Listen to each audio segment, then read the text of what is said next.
Bienvenido igualmente a nuestro querido invitado a los años, lo veo, don Juan José Illingworth, un hombre sumamente conocido en nuestro país por sus análisis matemáticos y políticos. Bienvenido, mi querido Juan José Illingworth, y igualmente para esta entrevista estará el señor Carlos Julio Manuel. Muy buenos días, John. Carlos Julio, buenos días a todos también. Un placer estar con ustedes en este programa. Adelante, Carlos Julio, por favor.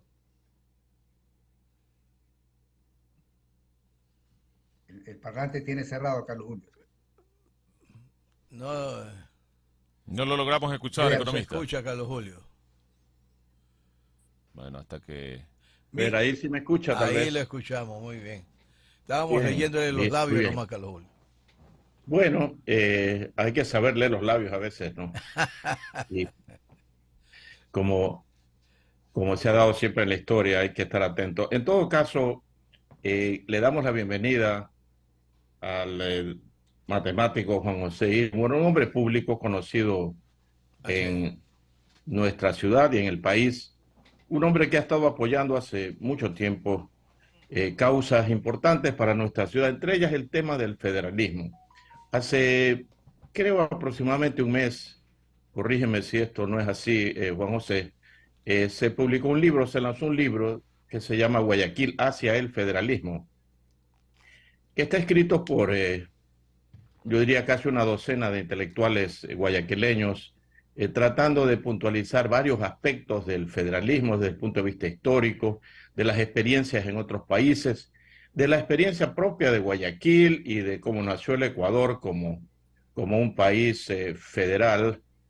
Eh, Me parece a mí que es un tema que debe conocerlo la ciudadanía, que debe ser discutido, comentado y a su vez eh, debatido. Hay mucha gente que se opone al federalismo sin saber exactamente qué es lo que eso significa. Entonces, con este antecedente, Juan José, ¿cuál es, diría yo, el aspecto fundamental que cabe resaltar de ese libro recientemente publicado para luego entrar en otros aspectos puntuales? Buenos días nuevamente. Muy buenos días. La verdad, el libro fue una excelente iniciativa de la Universidad Casagrande, específicamente dentro de la universidad, pues, de Julieta Herrería. Ella realmente tomó mucho esfuerzo para convencer a los autores. Ella misma forma parte de los autores.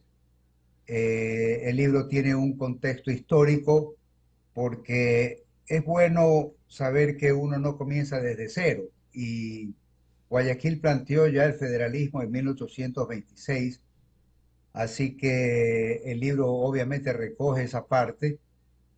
El federalismo estaba de moda en esa época porque Estados Unidos lo acababa de implementar.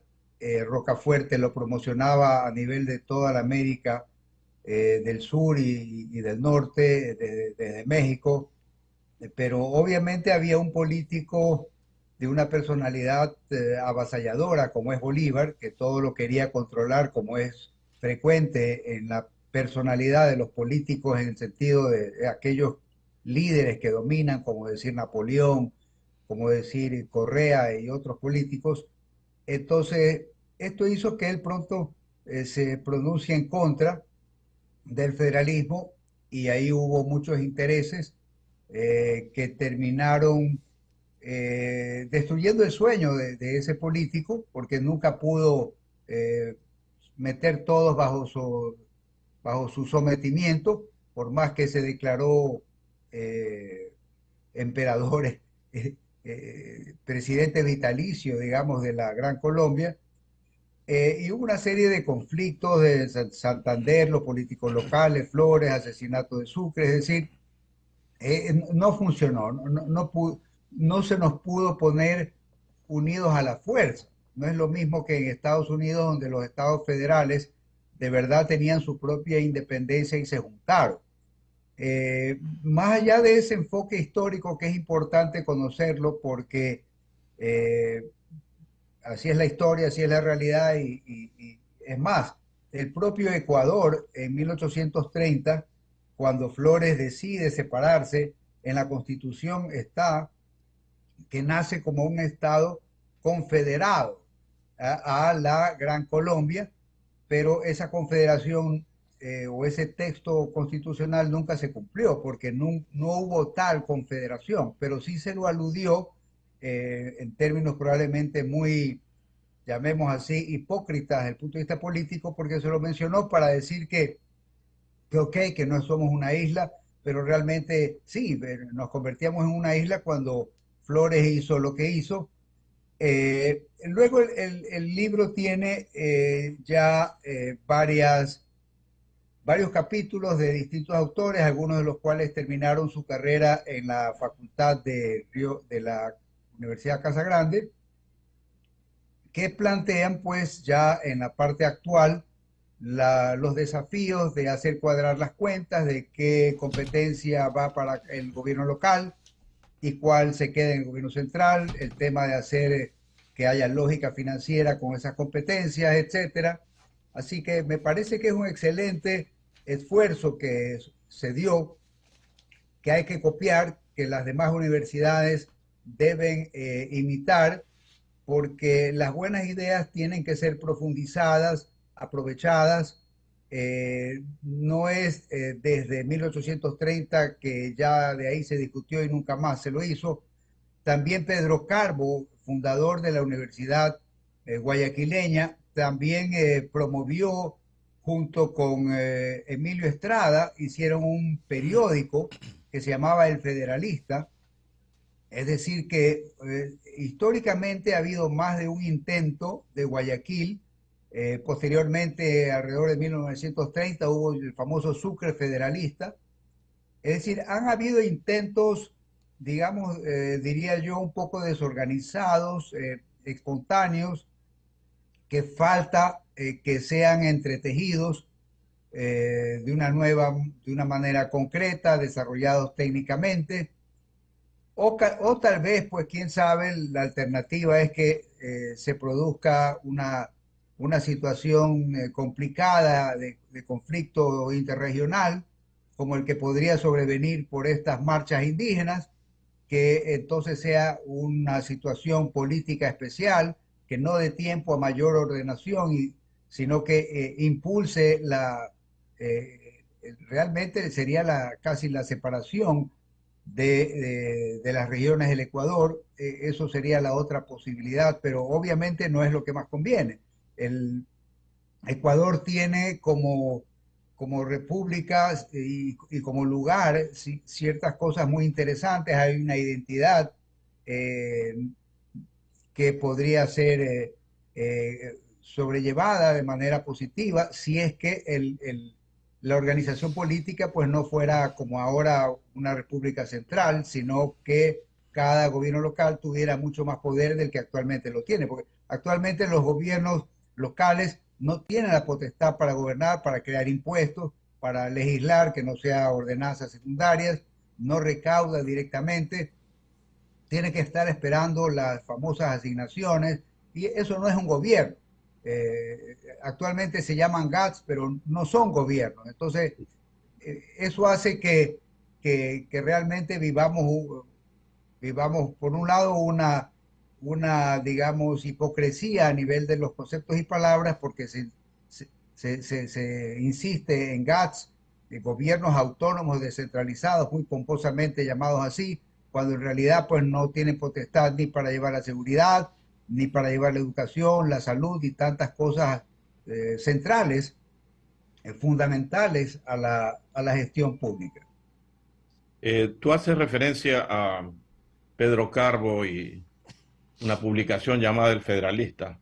Esto, pues, en cierto modo copiaba lo que se había hecho en Estados Unidos anteriormente, los ensayos sobre federalismo con el mismo título, El Federalista, de Madison Hamilton Jay. Estados Unidos es un excelente ejemplo de cómo funciona el federalismo. Hay otros países en el mundo, como se me viene a la mente Suiza, que funciona muy bien como un Estado federal. Pero ¿cuáles son esos países que, habiendo adoptado el sistema federal, no les ha ido muy bien? Se me viene a la mente a mí, por ejemplo, Venezuela, Venezuela, Argentina, Argentina. México. ¿Cuál es tu opinión al respecto? Es verdad, no funcionan y Argentina funciona a medias, a pesar de ser llamada federalista. Mi opinión es que básicamente no, el federalismo no es porque uno le ponga la palabra que es federalista. O sea, en Venezuela está la palabra Estado federal, pero no hay tal. O sea, Maduro o Chávez aplastaron muchas veces las iniciativas de Maracaibo, ¿cierto? Tanto políticas como para gestionar la cosa pública de manera distinta, con un enfoque diferente. Entonces, la verdad es que en México no se diga, un país donde un solo partido dominó 70 años seguidos, un país pues donde los que mandan realmente pues hemos visto doblegarse al presidente ante la, las amenazas de los narcos, reculando, poner orden con el ejército porque tenían el condicionamiento de los narcos. Entonces, son, diría yo, situaciones muy especiales en donde no se da lo típico que debe existir en un país federal, que son dos niveles de gobierno, ¿cierto? Un poder local fuerte y otro poder que se encarga de ciertas pocas competencias, que se nutre de ciertos pocos impuestos y que organiza ciertas pocas competencias, como es entre ellas, pues, las Fuerzas Armadas, el control casualmente del narcotráfico, la representación al exterior, que en algunos casos de países federalistas o federales, como el caso de Bélgica, ni siquiera, ni siquiera el servicio de carrera exterior, la representación ante el mundo, es de tipo central, sino que es de tipo local. O sea, en Bélgica, los walones del sur tienen sus propios representantes, pongamos ante Canadá.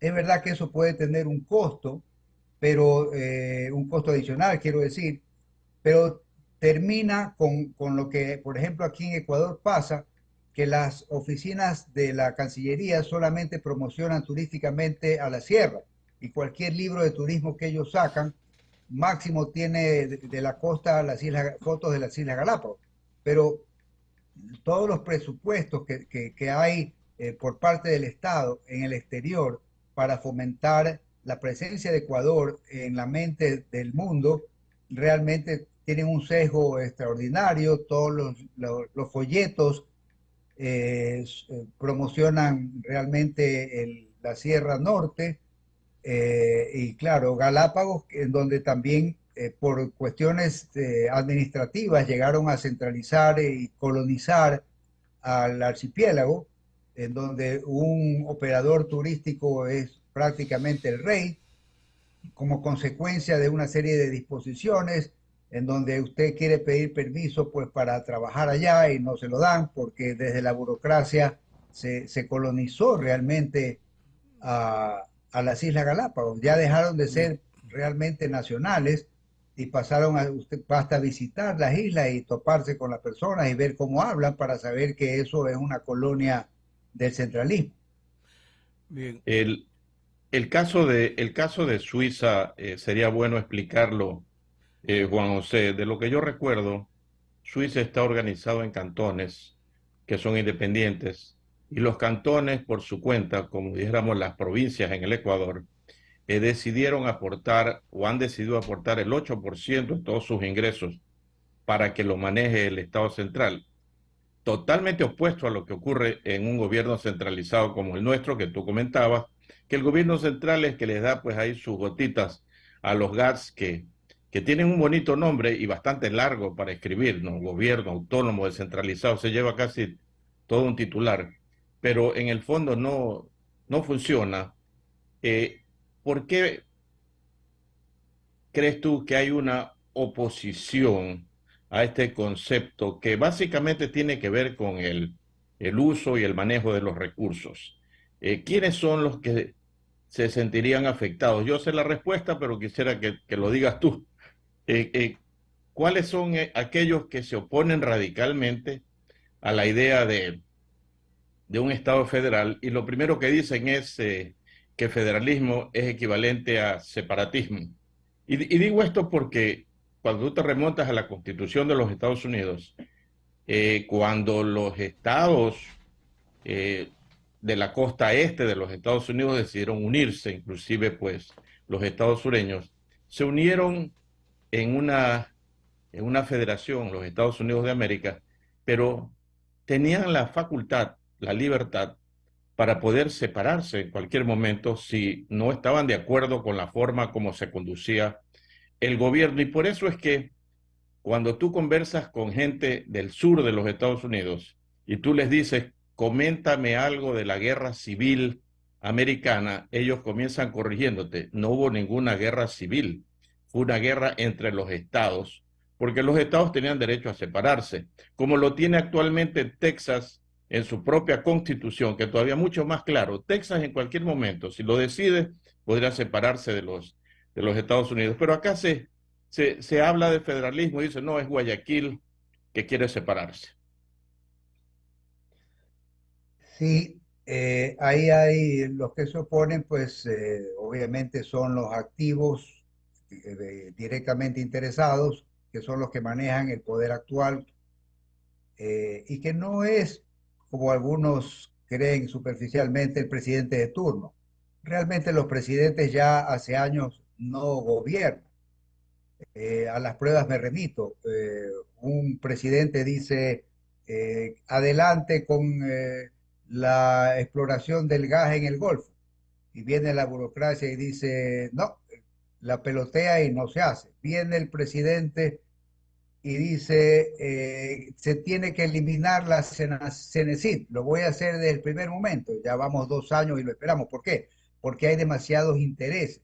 Viene el presidente y dice que se fusionen lo que era el Banco de Fomento, el Banco del Ecuador, con la Corporación Financiera Nacional. ¿Ya? Firmaron un decreto, tenían hasta el 31 de diciembre del año pasado para hacerlo. Y claro, un poco antes de que venza, la burocracia se encarga de renovarlo, de dejar sin efecto una serie de disposiciones que estaban avanzando hacia la fusión, porque la burocracia es realmente quien manda. Así lo reconoció incluso Rafael Correa cuando dijo que había sometido a todo el mundo menos a la burocracia. Entonces, los interesados directos se encargan de efectivamente confundir al ciudadano, haciendo creer que va a haber una desunión o incluso un separatismo. También están los que se oponen pasivamente, no tan directamente. Por ejemplo, las empresas nacionales, incluyen los bancos. Algunas empresas nacionales creen que con un Estado federal ellos podrían perder ventas, las llamadas ventas nacionales. Las grandes empresas nacionales ya tienen una infraestructura, una lógica, y tendrían obviamente que rehacerla.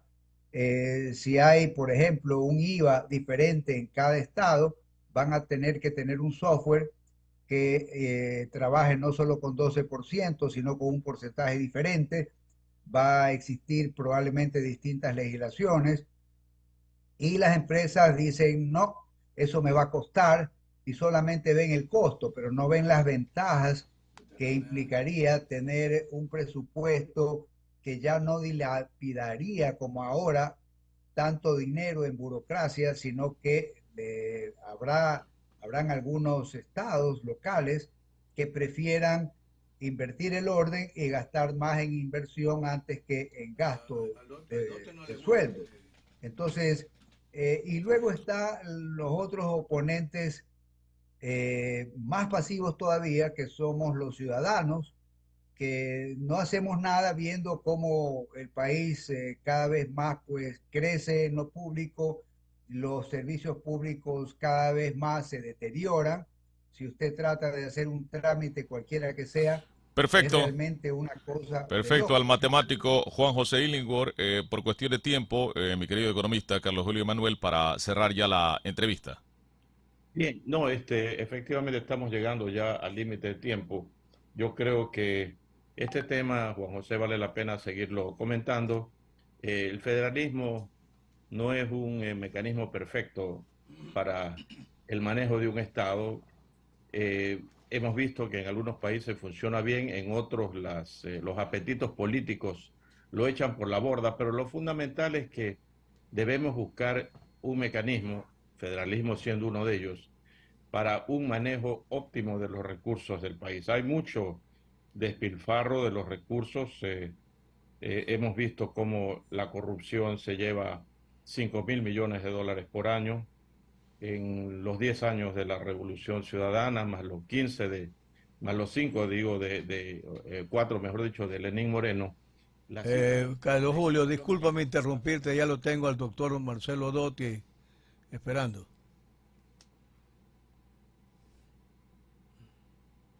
No le escucho.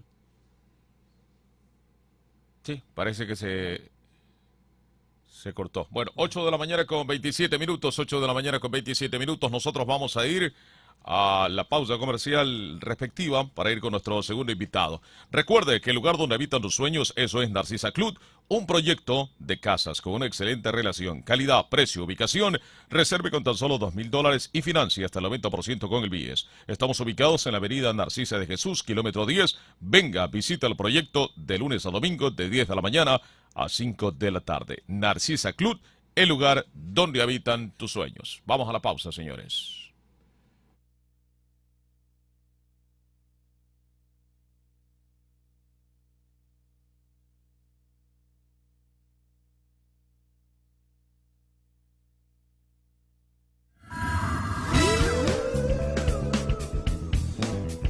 Radio Águila, voces con libertad. Radio Águila, servicio a la comunidad. Radio Águila, 1050 M.